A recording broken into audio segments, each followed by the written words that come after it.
terrifying story to share with you today, one that will keep you on the edge of your seat. It's about surviving the zombie apocalypse and the haunting fears that linger long after.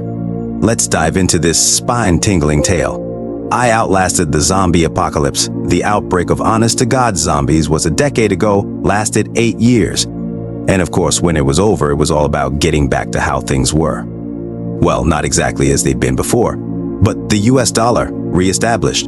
Stock market? One of the first priorities, as you'd expect. Public assistance for people like me? Ones who went through hell, starved, suffered, and socially damaged? Nope. Lots of new jobs available, they'd say. Sociologists, or what remained of them, argued it was probably a bad idea to bring back shopping malls so quickly. My personal theory is some idiot who was able to prove kinship and ownership rights to some dumb fuck like, I don't know, Zuckerberg. Did he survive the outbreak?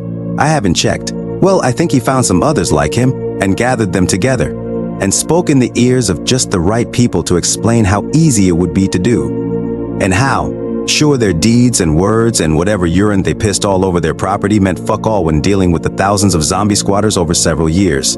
Yet, the zombies were gone, and they remain, so let's get them what they're owed. No, the sociologists suggested we start with robust public services. Somehow, the new United States Congress had their first act decided on a bill written to say all prior property rights stood, and associated laws for inheritance. You know what I inherited? Jack shit. Those deeds were nowhere to be found. After living 8 years sleeping most nights in cold, wet grass under a bush, or huddled next to a tree, and clamping my own mouth shut to stop my teeth chattering, or my whimpering in the night from drawing one of them close, I was to be expected to go back to work like nothing had happened. Like I didn't watch my friends and family, and the random romances over the years starve, bleed out, or bite each other into oblivion. Oh sure, there were groups and settlements and old office buildings to squat in hiding from other bigger groups. I won't say they weren't better. They most definitely were. Somehow didn't make them feel too great, but I must tell you there is nothing like the smell of musty dry carpet when you're used to dirt and dew. There was one time during the outbreak years that I don't like to think about. It was early on. Maybe 2 years in, I've been with a group I met in Teagard. They weren't great people, but they were survivors, and I guess so was I. Well, we knocked over this smaller settlement once. The plan was to just go in and out, threaten if needed, but there was a dozen of us, and 4 of them. Someone found a safe though, and suddenly the guy leading the operation was waking up the sleeping people we were there to rob. And he held them hostage, asking who knew the safe code. Once he found out who it was, he killed the rest. We only need the one with the code, and the rest would just come after us. Cold as hell, or whatever. He got the code out of that guy and shot him too. You know what was in the safe? Property deeds. The people I was with used it for kindling. If only they'd known. Anyway, the whole point of this rant is that now after living through that, I'm back working retail.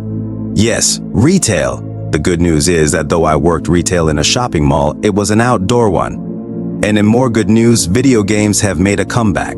Though it's mostly collectors who found surviving copies of pre-outbreak games. I've spent my fair share as well. You know, I used to love video games like Call of Duty Black Ops 2 or The Last of Us. But now, fuck that shit. I'd much rather a copy of Stardew Valley or Sims any day of the week. And yeah, I am no exception. Anyway, that's how a copy of Kingdom Hearts 2.8 became the shop's treasured game. Not even the one with the first 2 games. The one with a glorified preview and an upscaled handheld game. Oh, and good fucking luck finding a PS5. That shit is $25,000 at least. Huh, I suppose I should address one thing that is rather different. Well, when we re-established the U.S., they went and reminted serialized American currency. They decided to treat the whole period of the outbreak like a market crash. I suppose there is technically some truth to that, but all that really means is that the US took on a ton of debt retroactively to solve the most powerful countries that also have re-emerged. All that equals a lot of inflation, and working PS5s are quite rare, hence the price. Well, I was working the other night, it was about 20 minutes to close. Had to go over and re-alphabetize the different sectio. What's funny is that since the used games we purvey in are so rare, it doesn't take long. There's like 10 games on the walls to alphabetize. At the same time though, that almost made it worse when it was out of order, you know? After finishing up there, I caught some movement out of the glass door, and I saw something that made my blood run cold. 3 teenagers in torn clothing, and one bleeding and limping, but all 3 going full speed toward the door. They were running, and to me it looked like they were running from something. I pushed the door open and silently motioned them over to the door. When hiding in a formerly, I guess it's not formerly anymore, but when you are dealing with a zombie outbreak, you learn to be quiet anywhere that was heavily populated. My boss asked what I was doing before they got to the door, and I glared hard and quietly shushed him. Derek was my boss, and the guy must have lived through his own bullshit because he got the picture right away. Behind the 3 teens, I thought I saw some movement in the dark. To be honest, I never stopped feeling anxious and like I can see figures running at me from in the dark. Regardless, I frantically waved them over. And finally, after holding my breath and darting my eyes all over to see other movement, they reached me. I pulled them inside, closed the door, locked it, and reached up for the old metal gate. I used to use them all the time when hiding from zombies chasing me down. I snapped a nail in half, snatching for the gate handle one time. Didn't even notice until my breath slowed after I'd latched it. We never used it since the outbreak was done. It was rusty as hell and would get stuck. This time, my adrenaline had me pull it straight down with a sickening, wrenching sound. I cringed, sure that whatever zombies were chasing these kids, or people, it really did seem like the zombies were coming back, or were back. I could have sworn. Well, it doesn't matter really. When I asked the teens if they were chased by biters, they laughed at me, pulled out a gun and told me no. This was a robbery, there was no one chasing them. That's when I realized I was stuck being held up by 3 armed teens, and Derek was the manager. Meaning Derek knew the safe code and not me. They pushed me towards Derek, guns aimed, and demanded he open the safe. Trembling, Derek complied, and they grabbed everything inside, mostly cash, but also some rare game cartridges we had locked away. They left us tied up, warning us not to call the authorities until they were long gone. As they disappeared into the night, I couldn't help but feel a familiar sense of dread. The robbery was traumatic, sure, but it was the eeriness of the situation that unnerved me most. The way those teens ran, the look of sheer terror on their faces before they turned their guns on us. It reminded me too much of the outbreak, of the fear and chaos that had defined those 8 hellish years. After untying ourselves, Derek and I called the authorities. The police arrived, took our statements, and promised to do what they could. But I knew better. In this new world, justice was a luxury few could afford. In the days that followed, I couldn't shake the feeling of being watched. Every shadow seemed menacing, every distant sound a potential threat. The old survival instincts, dulled but not forgotten, flared to life. I started barricading my windows at night, keeping a weapon within reach. The anxiety gnawed at me, growing worse with each passing day. Then, one evening I saw them again, the 3 teens lurking in the alley across from my apartment. They weren't alone. Behind them, barely visible in the dim light, were more figures. Silent, still, watching. Panic set in. I grabbed my phone and called Jake, Sarah, and Emily. They agreed to come over, to help me figure out what to do. When they arrived, we gathered in my small living room, trying to come up with a plan. We need to confront them, Jake said. Find out what they want. Sarah shook her head. No way, they're dangerous. We need to get out of here, find somewhere safe. Emily, the most level-headed of us, suggested, let's just call the police again. They can deal with this. We agreed on Emily's plan and called the police. They arrived quickly this time, taking the situation more seriously after the recent robbery. The officers searched the alley and the surrounding area, but found no one. They assured us they'd keep an eye on my place, but it did little to ease my nerves. That night, I barely slept. Every creak of the building, every rustle of the wind outside set my heart racing. I kept a baseball bat by my bed, clutching it tightly, ready for anything. But nothing happened. The following day at work, I felt jumpy and paranoid. Every customer that walked in seemed like a potential threat. Derek tried to reassure me, but I could tell he was shaken too. The robbery had rattled him more than he let on. A week passed without incident, and I started to relax, thinking maybe it was just a one-time thing. But then, one night as I was closing up the store, I saw them again. This time, they were standing right outside the glass door, staring in at me. The 3 teens, their faces pale and gaunt, eyes hollow and lifeless. I froze, my heart pounding in my chest. They didn't move, didn't say a word, just stood there, watching me. I slowly backed away, fumbling for my phone to call the police. But as soon as I reached for it, the teens turned and walked away, disappearing into the shadows. The police arrived again, but it was the same story. They found no one. No evidence of anyone being there. They started to think I was losing it, and honestly, I began to wonder if they were right. I decided to take a few days off work to clear my head. Jake, Sarah, and Emily stayed with me, offering their support. But the sense of dread never left me. I felt like I was being watched constantly, like something terrible was about to happen. Then, one night, I woke up to a loud banging on my front door. I grabbed my baseball bat and crept towards the door, my heart in my throat. The banging continued, more frantic this time. "Open up," a voice shouted. "Please, let us in." I peeked through the peephole and saw the three teens, their faces twisted in terror. They looked different this time, more human, more desperate. Against my better judgment, I unlocked the door and let them in. They stumbled inside, collapsing on the floor, gasping for breath. "What's going on?" I demanded. "Why are you here?" "We're sorry," one of them said, the one who had pointed the gun at me in the store. "We didn't mean to hurt you. We were just trying to survive." "Survive what?" I asked, confusion and anger mixing in my voice. "They're coming," he replied, his eyes wide with fear. "The biters, they're back." My blood ran cold. The outbreak was over. It had been for years.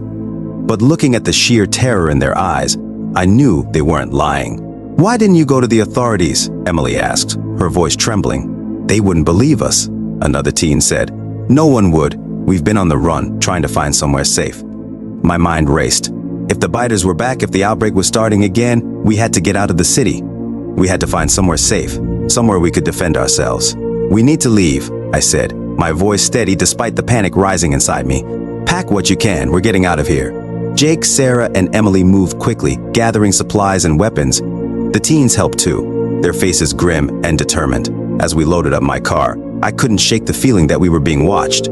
I glanced around, but the street was empty.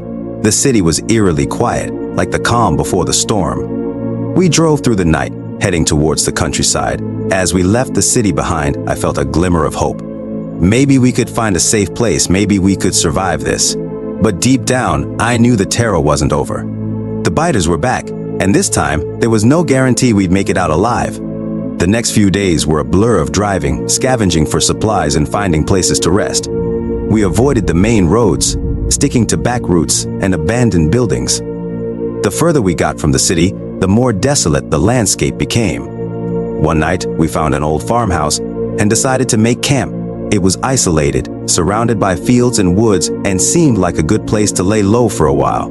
We set up a perimeter, using whatever we could find to fortify the house. Broken furniture, old farm equipment, anything that could slow down an attack. We took turns keeping watch, always alert for any signs of danger. The teens told us more about what they had seen. Small outbreaks, pockets of biters appearing in different areas. It wasn't widespread yet, but it was only a matter of time. They had seen it before, how quickly it could spread, how fast the world could fall apart. As the days passed, the tension grew. We were always on edge, listening for any sounds that didn't belong. The isolation and fear began to take its toll, and tempers flared. One evening, as the sun was setting, we heard a noise outside. A low, guttural growl, followed by the sound of something moving through the brush. We all froze, our hearts pounding in unison. I grabbed my baseball bat and motioned for the others to stay quiet. Slowly, I crept towards the window and peered outside. In the fading light, I saw them. A group of biters, slowly making their way towards the house. "We have to move," I whispered, my voice barely audible. "Now." We grabbed our things and made a dash for the car. The biters were slow, but there were too many of them. We had to be quick, had to stay ahead of them. As we sped away, I glanced back and saw the farmhouse receding into the distance. It had been a brief respite, a momentary illusion of safety. But the nightmare was far from over. We drove through the night, unsure of where to go. The roads were empty. The towns we passed through were ghostly silent. It felt like we were the last people left in the world. Eventually, we found a small abandoned church and decided to take refuge there. It was sturdy, with thick stone walls and heavy wooden doors. We fortified it as best we could and settled in for the night. As we huddled together, the reality of our situation sank in. The outbreak was back, and we were on our own. There was no help coming, no authorities to save us. We had to rely on each other, had to stay strong if we wanted to survive. The nights were the hardest. The darkness seemed to stretch on forever, filled with the distant moans of the biters. Sleep was a luxury, and every sound jolted us awake, hearts pounding in fear. One night, as I sat on watch, I heard a noise outside. A faint shuffling sound like something dragging across the ground. I peered through the window and saw a figure moving towards the church. At first, I thought it was another biter, but as it got closer, I realized it was a person. A woman, staggering and covered in blood. She looked up and saw me, her eyes wide with desperation. "Help me," she whispered, her voice barely audible. I hesitated for a moment, then opened the door and pulled her inside. She collapsed onto the floor, gasping for breath. "What happened?" I asked, my voice trembling. "They're coming," she said, her eyes wild with fear. "They're coming for all of us." We tried to get more information from her, but she was too weak, too traumatized. We did what we could to tend to her wounds, but it was clear she didn't have much time left. As the night wore on, her condition worsened. She drifted in and out of consciousness, muttering about the biters, about people turning. It was a chilling reminder of the horrors we had escaped. In the early hours of the morning, she passed away. We buried her outside, in the shadow of the church, and marked her grave with a simple cross. It was a somber moment, a stark reminder of the fragility of life in this new world. The days turned into weeks, and we continued to move, never staying in one place for too long. We encountered other survivors, each with their own stories of loss and terror. Some joined us, while others chose to go their own way. One night, as we camped in an old barn, we heard the sound of an engine in the distance. It was a rare sound, and we all tensed, unsure of what to expect. A truck pulled up, and a group of heavily armed men stepped out. They looked rough, like they had been through hell and back. The leader, a burly man with a scar across his face, approached us. "You folks need some help?" he asked, his voice gruff but not unkind. We were wary, but desperate. We told him about our situation, about the biters and our constant struggle to survive. He nodded, listening intently. "We've got a safe place," he said. "A settlement, well protected. You're welcome to join us." It sounded too good to be true, but we had little choice. We packed.